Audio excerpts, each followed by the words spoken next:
For those who don't know me yet, my name is Ron Levine from Mindfulness and Blue Jeans, and today's talk is sudden acceptance.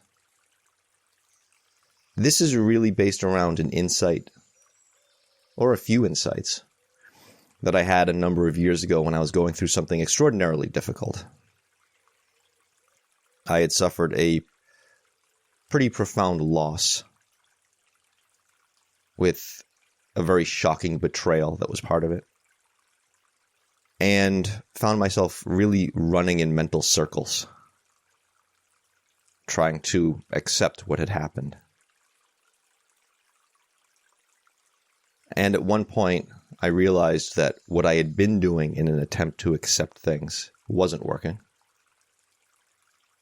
and decided to step back and take a close look at what it was I was doing and maybe where I was going sideways.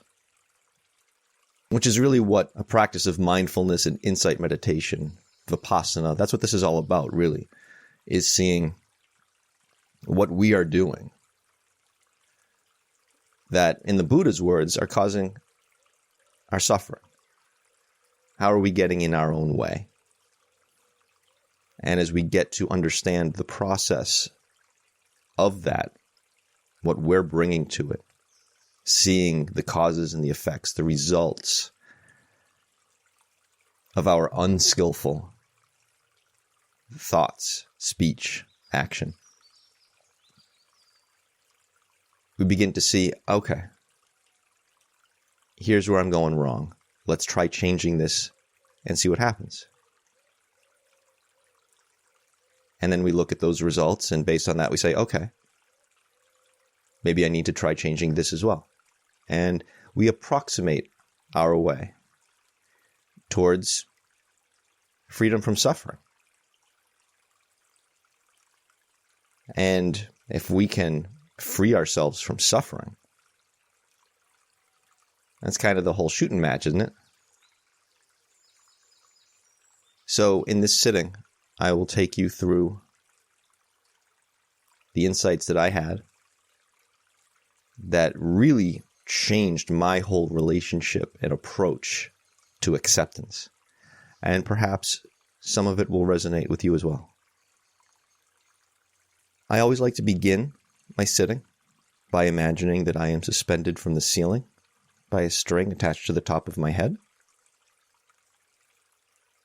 as a nice cue to sit up straight without adding any extra tension to do so. If you happen to be feeling some tension right now, that is completely fine. Very often when we are feeling tension, we try to force it away. And how do we force tension away? Well, by adding more tension, right? That's what force is. We're meeting tension with tension.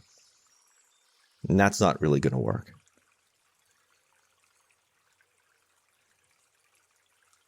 So if there is some tension, mental or physical, that is allowed to be here. That is allowed to be here.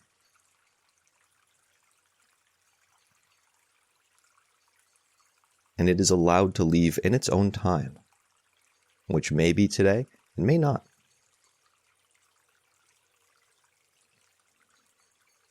And I also like to notice what is supporting me. A cushion, a chair, floor. Something is holding me up. There's some kind of grounding, even if I don't feel particularly grounded at the moment. So we can notice what is supporting us from the bottom, and a gentle lift at the top. And just take a moment and notice those two poles and whatever else we happen to have in between right now.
And if you haven't already, you may start to bring your attention to your breathing.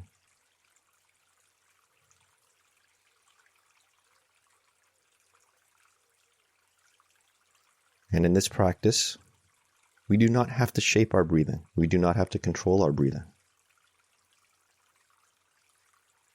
It's not necessary. Our body knows how to breathe, the same way the ground knows how to hold us up.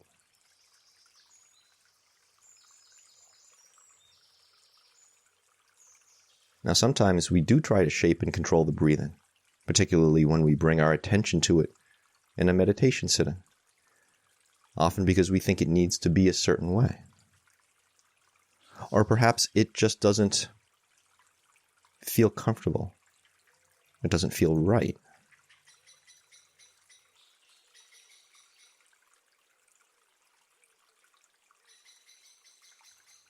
So perhaps something as simple as the breathing is something that we have difficulty accepting as it is. Perhaps you are working with a physical ailment that you are having difficulty accepting. Perhaps there is a relationship situation, a job situation, an emotional situation. Could be something very big. Could be something comparatively small. This is what I offer you today. If you are working with something that you are trying to accept,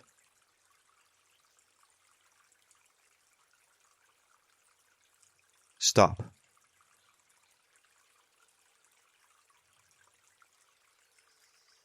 Stop trying to accept.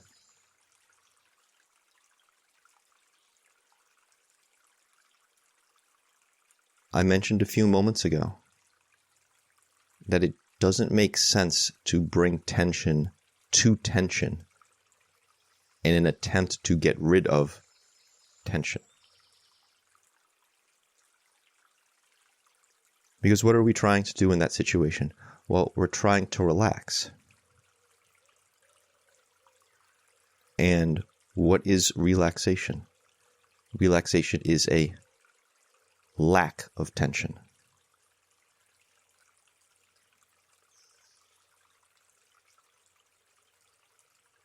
We often strive to feel comfortable.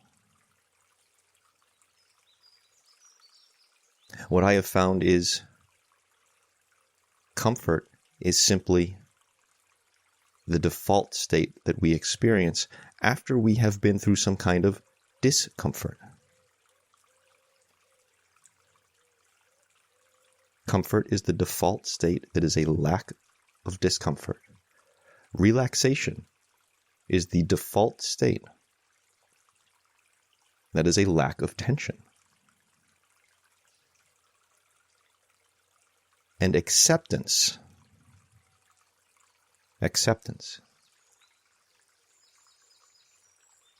is the default state that is the lack of resistance.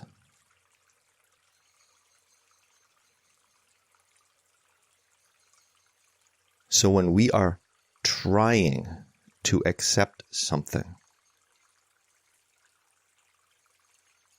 we're attempting to bypass resistance that we are experiencing.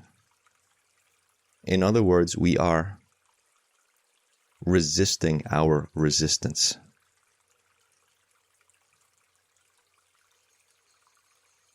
So in the same way, we can't bring tension to tension and expect to achieve relaxation.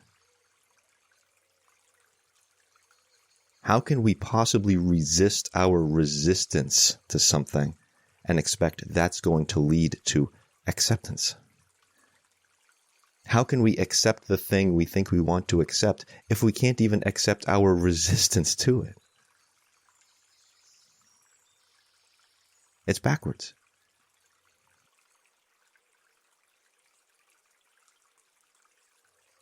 So we bring our attention to the resistance.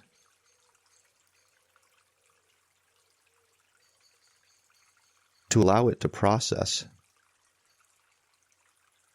without interference. The same way the body knows how to breathe. It doesn't need our interference.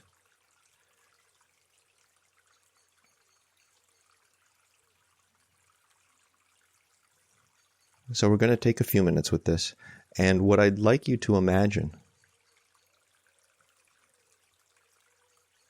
is some sediment that has been stirred up in a glass of water. And someone has said, you need to make that sediment settle to the bottom.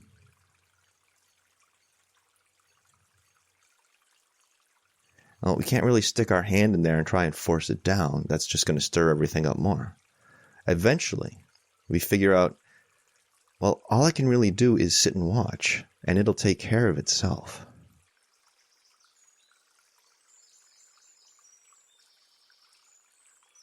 And the sediment will return to its default state of being at the bottom.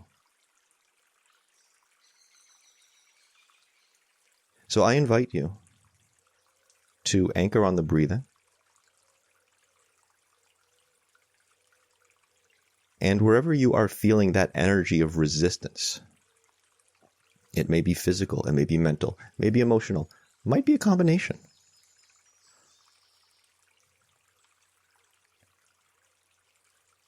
Give it some space. It's a process. So let it process. And see what it does when we don't interfere.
When we first start working with things in this way, we're so habituated to resisting that we may find ourselves slipping back into the resistance pattern. We may even begin to engage in a slightly different form of resistance, which is that transactional mindset. The one that says, okay, I'm going to listen to the resistance, but just so it leaves. All right? It's just another sneakier form of avoidance, right?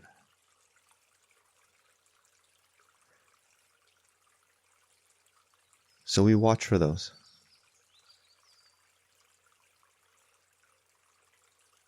And bit by bit we learn how to begin to genuinely open to what is here to express itself.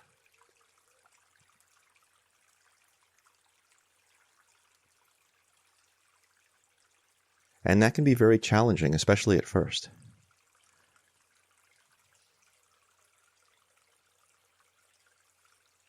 But when we begin to see and experience and feel for ourselves the results, the effects of that genuine opening,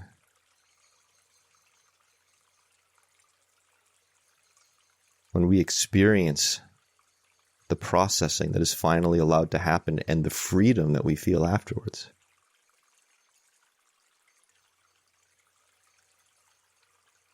it becomes much easier.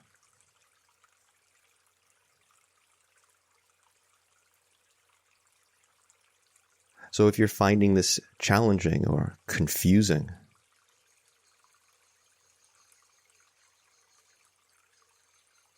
that's entirely normal. For most of us, this is a brand new way to approach a very old problem. A problem that has become so old because we weren't using a very skillful approach. So we're building a skill here. This will take practice. This will take some time. In my experience, it's well worth it. Well worth it. So be sure to give yourself some space and compassion as you build the skill.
When I first started working with physical discomfort, I was very surprised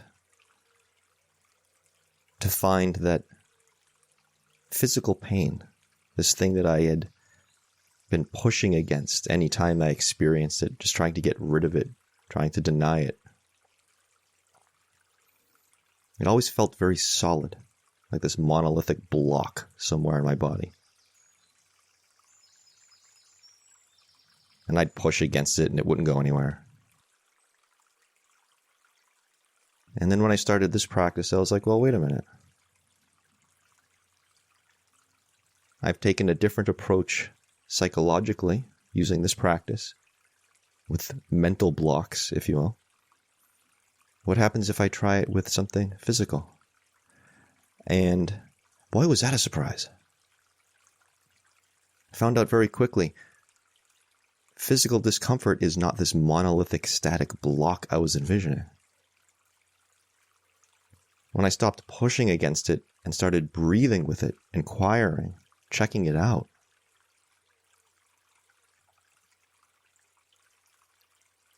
There's movement. There's pulsation. Increasing and decreasing waves of intensity. In fact, there were some times that I would try to pinpoint exactly where the pain sensation was occurring, and every time I thought I got it, it moved.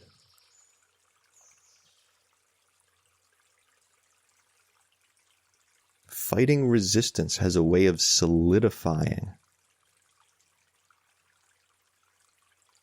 what we are resisting.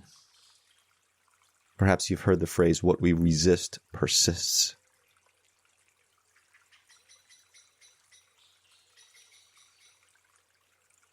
The funny thing is, all it wants to do is move and process. And all we want it to do is move and process. But we're going about it in the wrong way.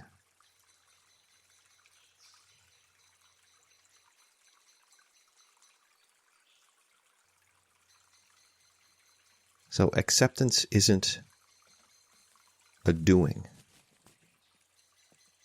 It's not a result of doing. It's a result of not doing. It's a peaceful being, even if what we are being with isn't particularly peaceful.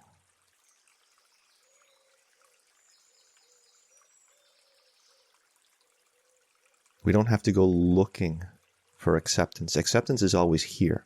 Again, it's the default state. Acceptance will find us when we are ready for it, and we will be ready for it after fully opening to the process of resistance.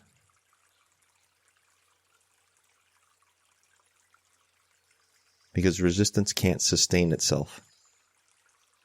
It just perpetuates when we resist it.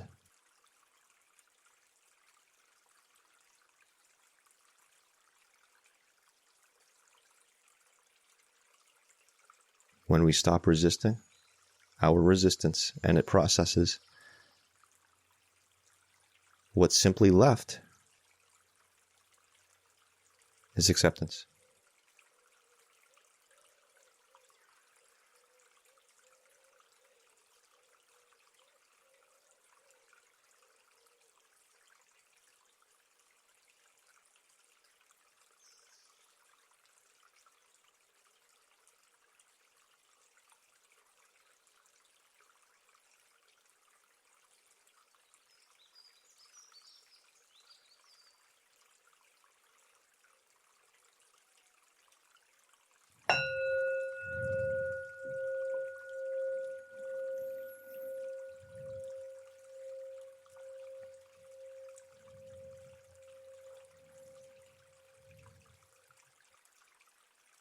I'm going to hang on here for a few minutes if anyone would like to share or ask anything in the chat. Hi, Nancy. Cheers for that. Yes, I take a very pragmatic approach to this. I'm a very left-brained person, very intellectually oriented, very analytical. So, and when I came to this practice, it was because of a raging panic disorder and clinical anxiety, which had resulted in agoraphobia. I was on disability. My life stopped. Couldn't work, couldn't do anything. So I really came to this from a I need results mindset and applied the practice accordingly. And it came in handy because what I study, what I read is Theravada Buddhism, which are the teachings of the historical Buddha as best we know them. And the Buddha was incredibly down to earth and pragmatic. He was an absolute pragmatist. So his teachings really resonate with me. It's a good alignment. So I'm glad that works for you and aligns with you as well. Hi, Fanas. Is it just by sitting and feeling our breath that we start to accept? In some way, yes. Because, and I may have mentioned this last time or one of the other sessions I think I mentioned recently, is there's nothing more fundamental to our survival than breathing. If we don't have the breathing, we're gone pretty quick, right? So if we can gain the skill, build the skill of learning to be with the breathing exactly as it is without trying to control it, which isn't a requirement in this practice. It's one of the ways to do it. It's the way I do it. It's the way I teach it. It's always worked best for me for various reasons. And this is one of them.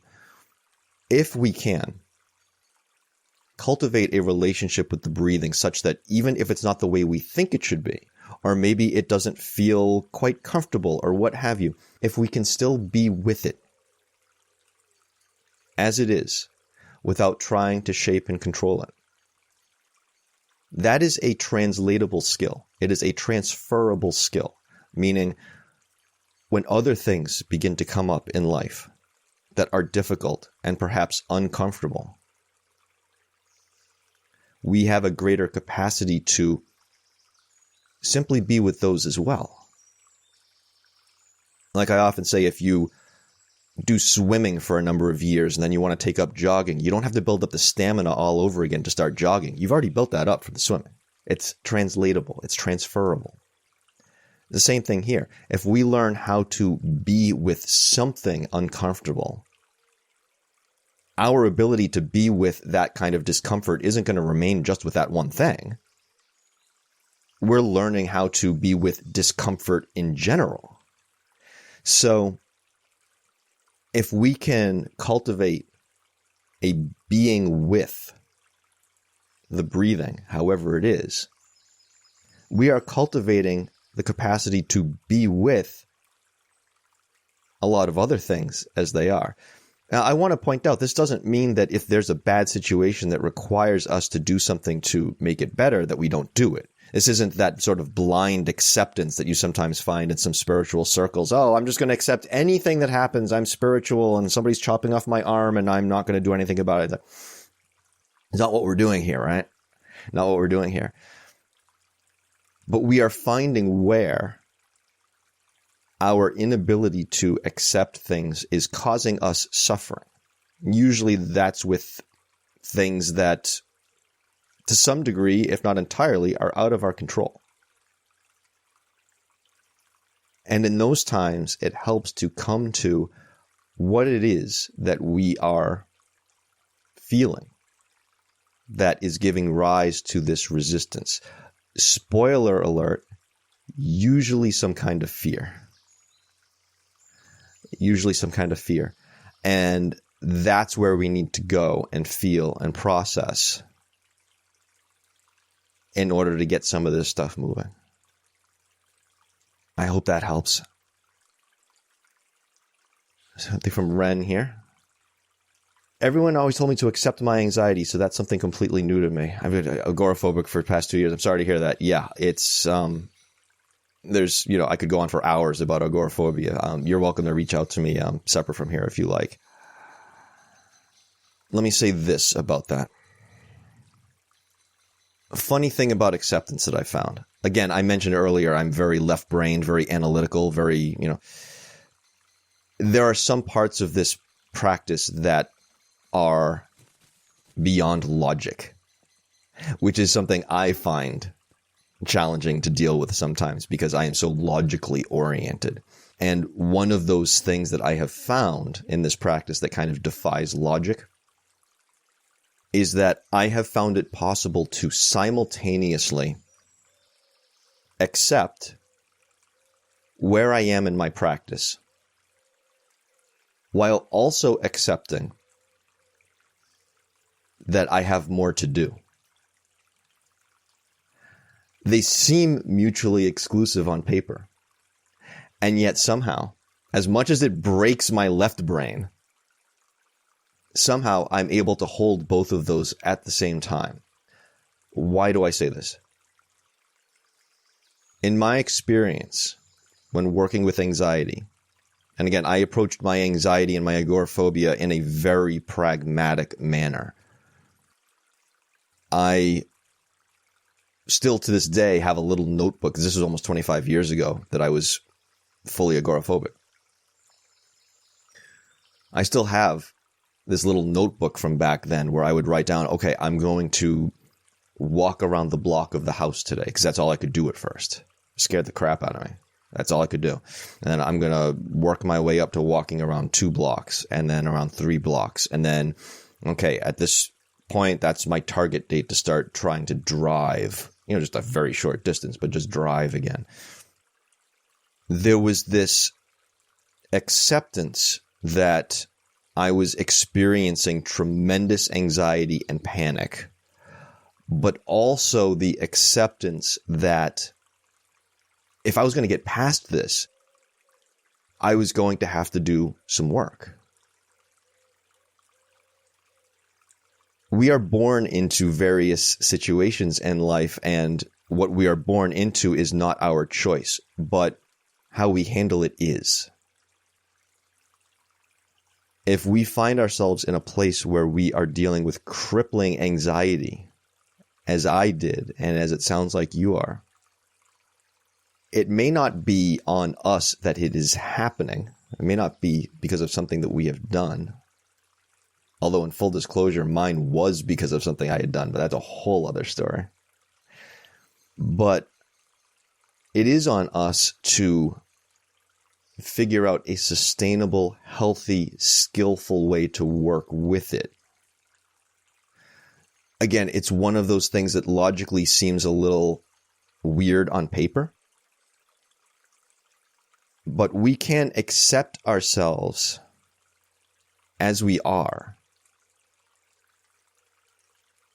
in a compassionate sense and fully acknowledging what's here. Because if we don't acknowledge what's actually here, how are we going to work with it skillfully? So we can accept that anxiety is here, or that there are sensations that we label as anxiety are here. We can accept that it sucks, right? And we can also accept that we would like to make a better situation, and accept that we have the ability, and in fact, we are the only ones that have the ability to make that happen. I hope that's helpful. And again, feel free to reach out to me here on Insight Time or elsewhere. You can find my, if you look up mindfulness and blue jeans on Google or whatever, you'll find me. So you're welcome to reach out to me if you like to. I hope that helps. I think I'll leave it there. Thank you all so much for joining me. I hope this was helpful, and hope to see you all again real soon. Cheers, everyone. Take care.